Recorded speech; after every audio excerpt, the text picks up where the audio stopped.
Everything in our world has been designed. So how can we redesign it to be more distributive? To make it better. Hi everyone, welcome to our masterclass on distributed design. I'm Nat Hunter. And I'm Gareth Owen Lloyd. And we are Other Today, a design studio. In this session, we're going to dive into the world of distributed design and show you how it can reduce environmental impact, shift power and knowledge, and create a fairer society. We'll be sharing our expertise and experiences from our work as a design studio and our involvement with the maker community. So we're going to be delving into the theory of distributed design, framing it through 4 lenses. First, we're going to look at its origins in maker culture and how this can reduce environmental impact. Second, we're going to talk about how we can rethink consumers as active citizens and makers. Third, we'll explore new models for value distribution. And fourth, we're going to discuss how power can be distributed by considering who is doing the making and where. And to wrap it up, we'll have a case study to show how all these concepts come together in real life. So, are we ready? Yeah, thanks for joining us. Let's dive in.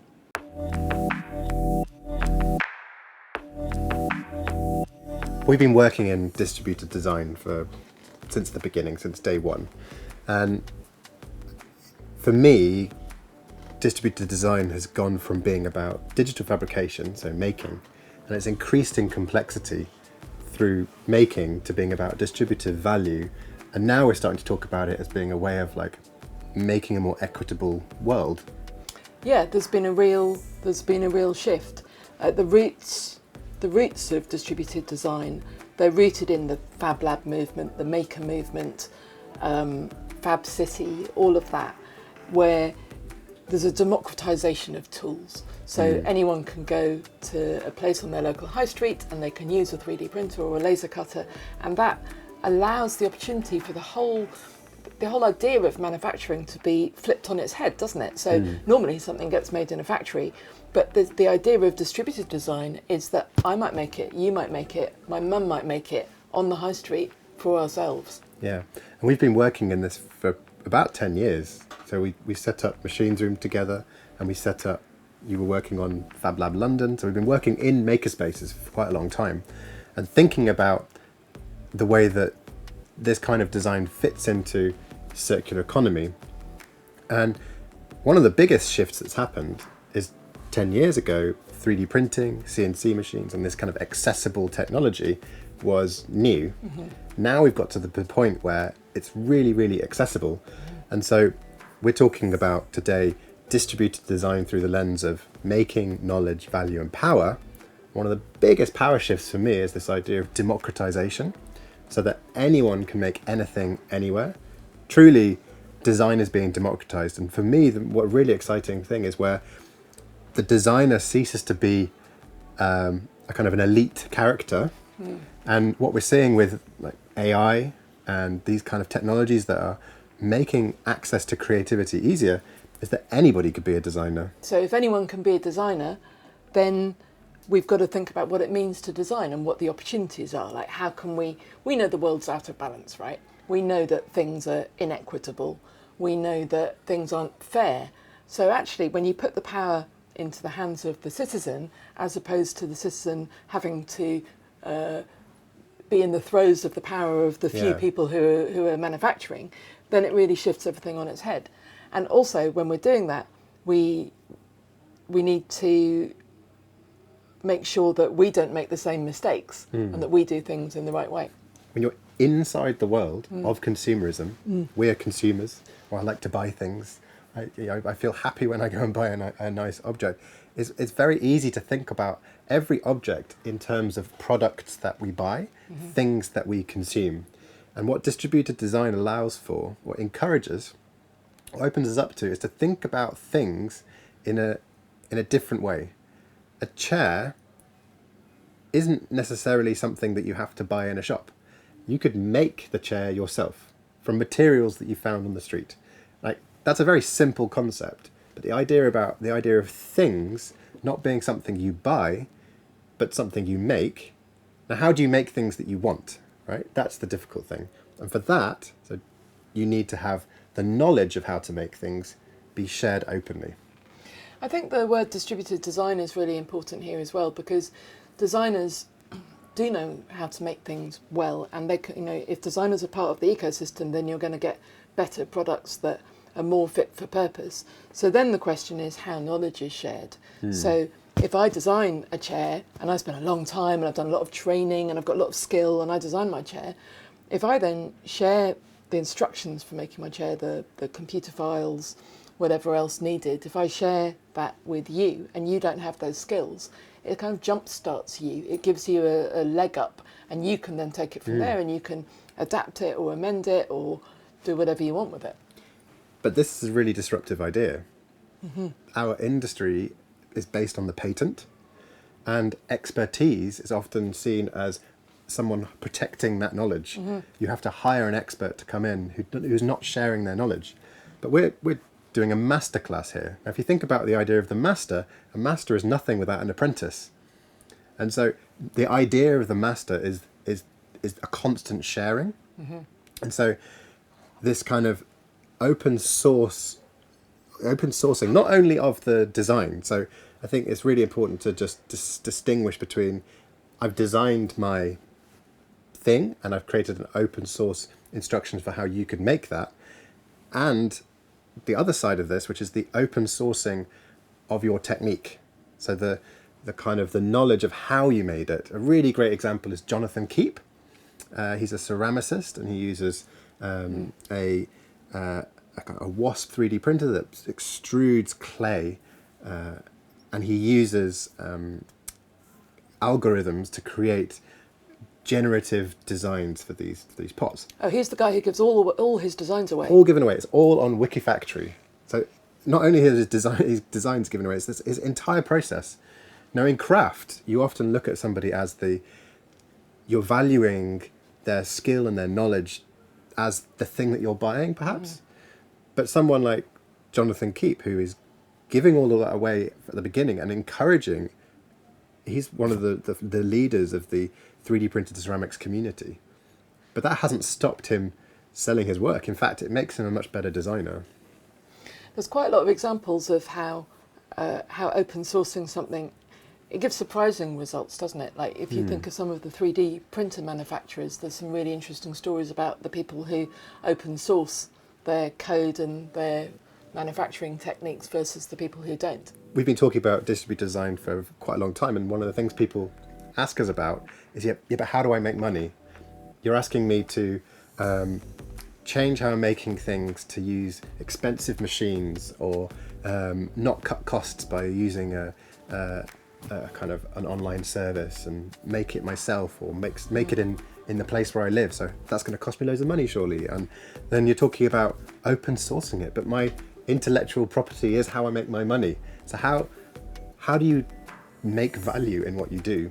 And I think part of that is we have to be really creative in actually what a business model is and how we rethink what it means to make money. Now, there are plenty of distributed examples out there. One example would be, for example, Patreon. On Patreon, I can subscribe to a maker. I'm not buying their products, but I'm subscribing kind of like Netflix or something. And that maker then sends 3D printed design files on a monthly basis and video content. And so that maker is making a living, and some of them making a really good living. But I'm interacting with objects in a very different way. We need to move beyond what I often talk about as the kind of the grocery shop model, where we think about objects we make as like apples that we're selling to people. But there are many different business models, many different impact models for how you might make. You could be selling money. the seed for the apple, or selling access to the orchard. Subscribe to a service. There are examples of baby clothes where instead of buying the baby clothes, you actually buy a subscription and you get new baby clothes every month as the baby grows. And that's a great circular economy model. Yeah. So there are a lot of examples from circular economy, and I think there's a really exciting question there. What does it mean to have a distributed design business model? Now, the other part of value that's really important to think about is how do we distribute. So not only thinking about how you're going to make profit, But when we talk about value, we actually talk about value in terms of the value to society, the value to the planet, and the value in terms of wealth. So how do you create, in your creating your designs and your businesses, how are you distributive with that value? Yeah, and money is really easy to measure, isn't it? It's, oh, how much money have I got in my bank account? But how do you measure your social impact, or how do you measure your environmental impact? That's harder, but it's really important. And to an extent, what we're talking about is utopian. But if you reach for these kind of goals, to be open source, to consider the full supply chain, who you're affecting, even if you don't reach that point and you get halfway, 60% of the way, Perfect. it's much better than going none of the way. When we talk about distribution, we're not just talking about the distribution of the thing that you've made, but what about thinking about the things that are coming into your practice and the things that you're putting out there? So I know you've been looking at B Corps, and they ask you to look at things like, where did your printer paper come from? Yeah, it's all the things that you buy, like your pens, your printer paper, your energy, like what energy is my light made from, and all the things that you not only make or manufacture, but the way you treat your staff or the way you interface with your community. Are you nurturing people or nurturing the planet? And I think it's really important at this point to say that we've often really only thought about humans, but there's a growing awareness now that we really need to widen our lens to include all non-humans as well. So when we're designing, we need to consider all the other points in the biosphere. Like, how is the tree affected by my product? How is the river affected? How's the air affected?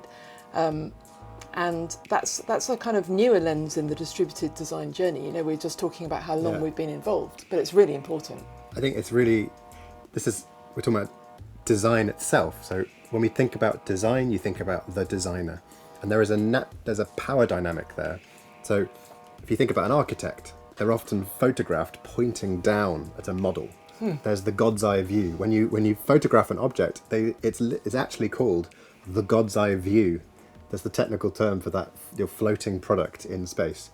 And when distributed design encourages you to not imagine yourself as a designer, the godlike, patriarchal, hierarchical designer who's looking down on the world. And CAD makes you think like that. You can see and spin the world around and make these kind of platonic solids do what you want them to do. But instead, think about yourself as enmeshed as part of the world and within the world. In the system of the world, in the mesh, yeah. And it's almost like you're not designing. Designing is like godlike. I am going to make something new. But really you have to embrace the fact there is no original ideas. There's no originality. And really what we're doing as designers is we're redesigning. So we're within the world, we're interconnected to the world. And our role is as these mesh builders, as a generalist who is able to make these connections and bring people together. And to see things from different perspectives. So as you say, not just the godlike view, but to understand different perspectives of the pluriverse. You've got these different layers. So we're now talking about this kind of power. And so part of that power as a designer is to empower. So if you're in a position of privilege, we're talking about sharing the knowledge, but who are you sharing that knowledge with? Okay, on one level there is just simple peer-to-peer. I'm sharing the knowledge of how I made this with another designer, and there's obvious benefits. As Prusa is a really good example, where other makers got the Prusa, they sent back improvements to Prusa, and then they were iterated live. And if you look at the kind of history of 3D printing, there were these two factions of the open source knowledge sharing happening within Prusa, which rapidly developed, and then the closed development of devices like MakerBot, which tried to use the old patent model. Now, that's peer-to-peer, so somebody like you and somebody like you. Now, what happens if you start sharing across a kind of power imbalance? Simplest example is a designer teaching, working with children. sharing your knowledge at different levels. So that's a kind of linear sharing around. Now the other meshing that is being talked about with the idea of the pluriverse is this kind of layering, that there are different experiences, different people have different experiences of the same reality to you. I think that one of the interesting power changes with distributed design is in the customization and making something bespoke, because a lot of products are designed for the normal, and as we're kind of gradually becoming more and more aware, there is no such thing as normal. So actually being able to change something for your own physical abilities is a real distribution of power. Yeah. A real kind of empowering of people who've maybe been marginalised up to this point. And this is where distributed design taps into distributive justice. And this is the idea that people actually have a right to be able to have the bespoke. In our society, the bespoke, designed for yourself, for you, is a luxury. But what if it wasn't? But what if it wasn't? You know, there are examples of people going to the NHS, people going to the hospital and being with black skin who've been given white-skinned prosthetics, and then being told they have to spend £4,000 to get a prosthetic in the same skin colour as them. Now, that's clearly an injustice.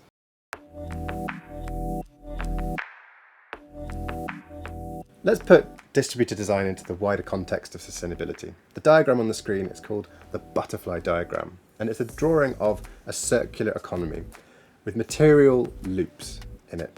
So the way we make things now is a linear process. As you can see in the middle, we take from the Earth's resources, we manufacture, and we distribute, then we use it, and then we trash it.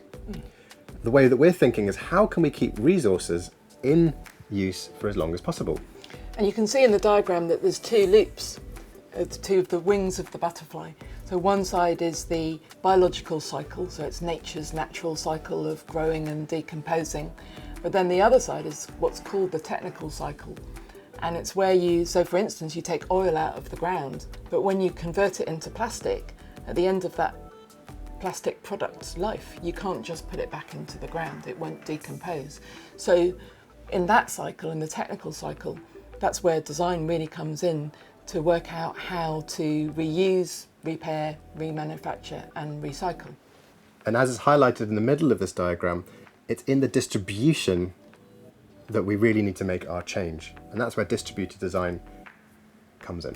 The solution that we're talking about today, distributed design, is all about bringing balance to the world. You can sense how unbalanced we are. So you can see this diagram here shows that we live primarily in a divisive system, but actually a distributive system is fairer and just more balanced. So we're trying to move away from a situation where people have all the power and all the control to a system where everyone is a co-creator and shares in the value. And with distributed design, we're going to focus on 4 areas that make the difference. And those are the distribution of making or manufacturing, the distribution of knowledge, the distribution of the value, and distribution of power.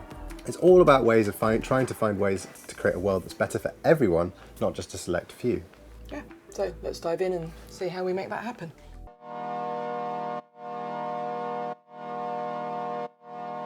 Right, for our first lens to look at distributed design, we're going to talk about making and manufacturing, how things are made. Now, this isn't a new concept. When you make a thing in a craft context or in a design context, you have a knowledge and a skill that goes behind making that thing. Now, to pass on the knowledge of making that thing, traditionally we've used things like recipes to pass on the knowledge of making a cake, instructions. Woodworking magazines were very big in the 20s and 30s. And so distributed design is not a new idea, but the idea of distributing your designs has been augmented through digital manufacturing and fabrication. And the question is, can your design be made by anyone, anywhere, or does it have to be made in a factory? We're here in Batch Space, We've got our 3D printers behind us. And if you Google digital manufacturing or you Google distributed design, you would think it's all about 3D printing, computer-aided design. And you might be asking, okay, where's the skill? Where's the craft? Really, with additive manufacturing, it takes a huge amount of skill to learn how to design for machines. It takes a craft to design something that can be made by a 3D printer. You've got to think about how the material is coming through the nozzle and being layered up, a bit like icing on a cake. But it's a craft language using these machines as tools. It's also really important to think about materials, like where do your materials come from, what are they made of, how far have they travelled, who made them, and what happens to these materials at the end of their life. When we're designing in a distributed design context, we're thinking not in an abstract sense on our sketchbook or on our computer, we're thinking in terms of how these objects are going to be shared, distributed and sent. Starting from the very beginning, thinking about how that material is not going to be wasted. Where are we getting it from? Have we found it locally? How does it work on that machine? So a laser cutter, for example, is able to cut most materials, many materials that are a certain thickness. So you can be quite creative with putting different types of materials in. So that might be a biomaterial made out of algae or coffee grounds. It might be a recycled plastic material. So digital machines allow you these options of what types of objects you're going to be making and with which types of materials.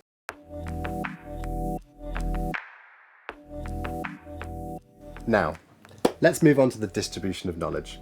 The maker movement has seen a resurgence thanks to the internet and the ability to share ideas, projects and knowledge, which in turn leads to mass customization. And platforms like Wikifactory, Gitbook, GitHub are making it even easier to open source your designs, and by open sourcing you contribute to the community. It's important to think about open sourcing your designs, running workshops and even licensing your designs using Creative Commons licenses. So by sharing the knowledge about your practice, you can inspire others and contribute back to the community that helped you out in the first place.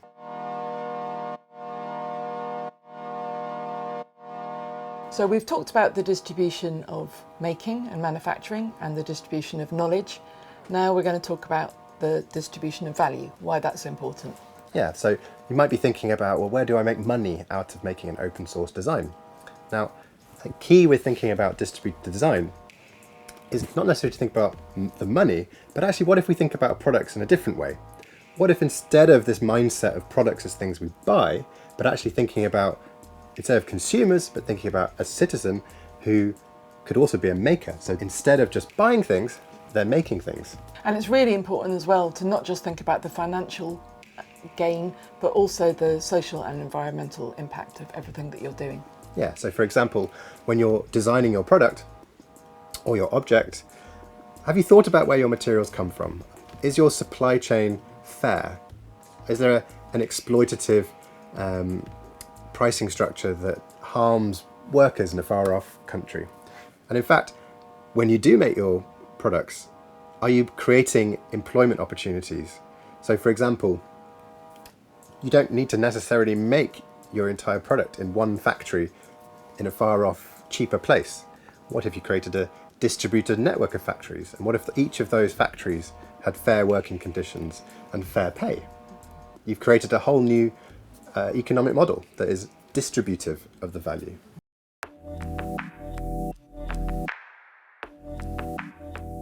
Now, we're diving into the final aspect of distributed design, how power is distributed. We live in an unbalanced society, and distributed design is about embodying multiple perspectives. And instead of just considering your own needs and your needs of your clients, have you thought about the community that you operate in, and also the natural world, rivers, trees, all living beings? Have you considered the entire ecosystem behind your object? Does your design empower people through the distribution of knowledge, the value, all the things we've talked about?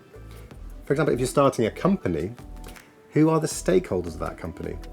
Is it non-hierarchical? Do you have nature on your board? And many products are focused on a normal that doesn't actually include everybody.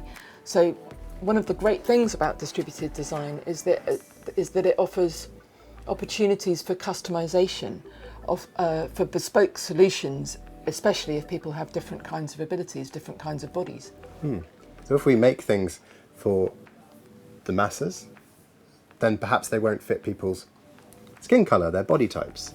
But that kind of customization enables people to kind of live the way that they want to. Remember, distributed design is creating this balance in society and in the environment. It's about empowering people and considering the impact of our actions on people and the planet.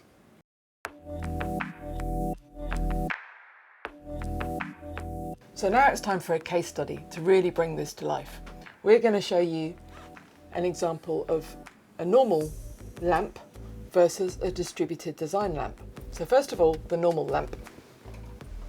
This is a fairly average light that you can buy from many homeware stores. If we look on the bottom, it says that it's made in the People's Republic of China. We're currently standing in London. So this was made in a factory in China somewhere from parts that came from other places around there. There's metal, electronics, there's a halogen, very energy intensive bulb in there. And then it was shipped on a shipping container, put in several warehouses, and eventually ended up here. So what if you could make your lamp as part of a kit? The core part of this lamp come off a 3D printer. They've been designed to be extruded efficiently using vase mode, so it uses very little material, and there are only 2 structural parts. And in fact, you could download this design, make it at home, or you could order this very small box to be posted to you. And then what do you need? To make this light, you're going to need 3 broom handles, the 3D printed hub that you can get from Batchworks as components, a plug, a light bulb, some cable.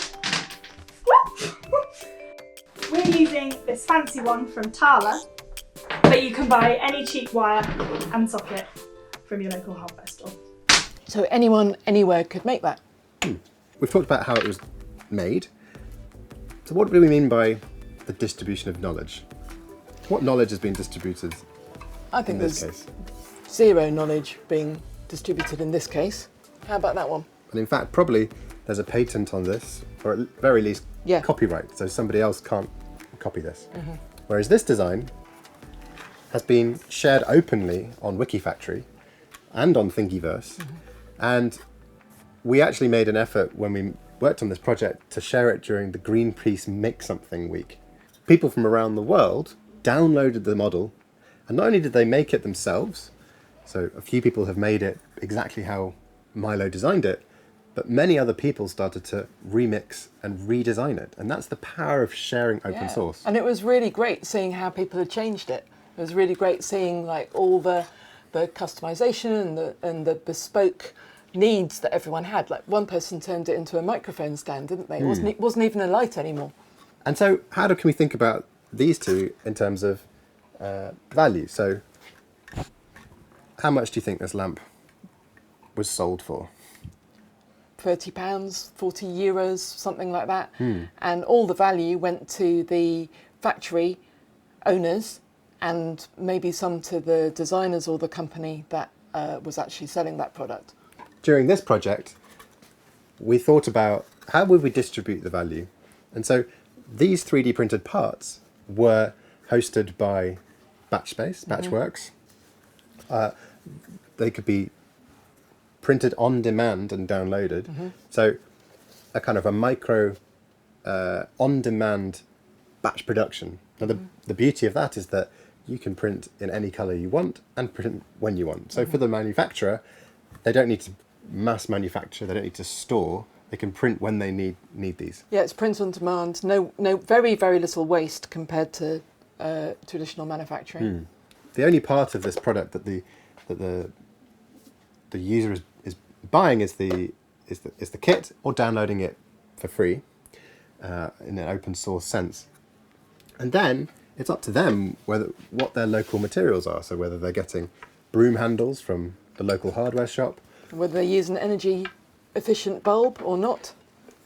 You might be thinking, okay, so, well, who's making the profit in this? How do you actually make this into a sustainable business model? Now, when we did this project, we reimagined how the lamp, rather than as a product that you buy off a shelf, but what if it's actually purchasing an experience? So by that we mean, if you're, as a consumer, we buy the lamp because we want it and we feel good for buying it. Now, with the version 1 light, instead of consuming the light, instead you're buying the parts and it becomes an experience, and through making it yourself, you feel good about that and you want to keep it for much longer. And it was fun making it. And also then there's a kind of different understanding of the object. Like when this light breaks, I don't know how to fix it. Whereas when this light breaks, if I've been participating in making it, I know how to fix it. Or I know how I might change it if I move house and I want a slightly different lamp. So it's much more likely to stay with me for a long time. That's therefore really changing the value. So the final lens we want to think about is power. So how does a lamp distribute power, you might be thinking? Now, if we look at the mass manufactured lamp, it's quite telling this lamp is grey. This has no identity to it at all. This is the standard grey lamp. At best, this is a kind of modern lamp. This is a kind of a default modern lamp. And the thing with mass manufactured design is it caters for a normal that doesn't necessarily exist. It's not locally relevant, or at worst, it is appropriating cultures. Now, with the version lamp, this lamp was downloaded and printed in multiple countries around the world. So, for example, it was made in Kenya, it was made in Nepal, it was made in Vienna and Barcelona. And interestingly, each of those different locations reflected something of their own culture in the design. So, for example, in Kenya, at Winam Fab Lab, they did not have broom handles like we picked up in London. They had a natural branch material that is used locally in the construction industry. It made the lamp look really great, didn't it? It gave it this really natural appearance. And someone else turned the legs, didn't they? So they really wanted the legs to have a really beautiful curved shape. The customizability fosters a kind of pluriversal, so being able to think about different people's situations, they're able to express themselves through this lamp design.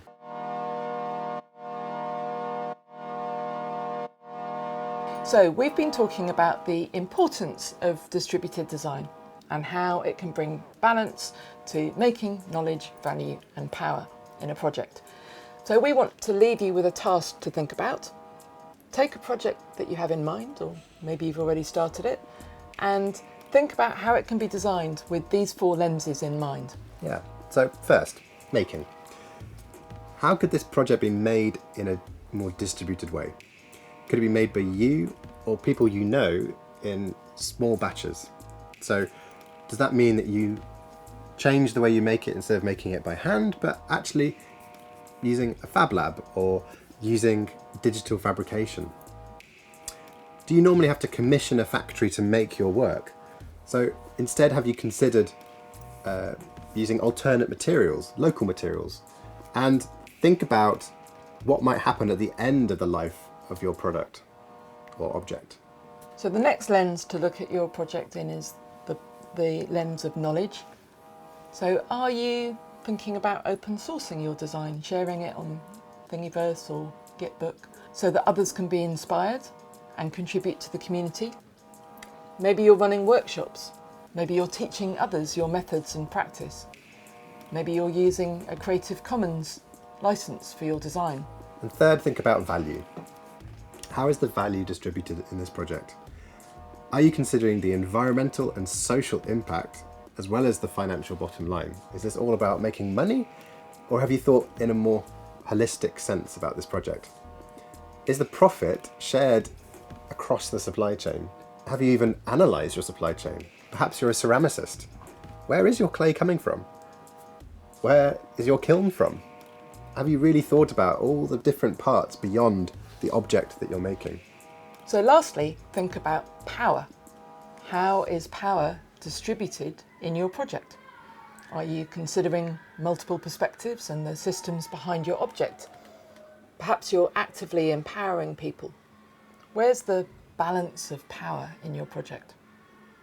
So take some time to think about these 4 lenses and how they apply to you. And remember that distributed design is all about balance. Thank you for joining this masterclass on distributed design. We hope you found it inspiring and maybe useful. And perhaps you can take on some of these 4 lenses and create work that makes the world a more equitable and balanced place.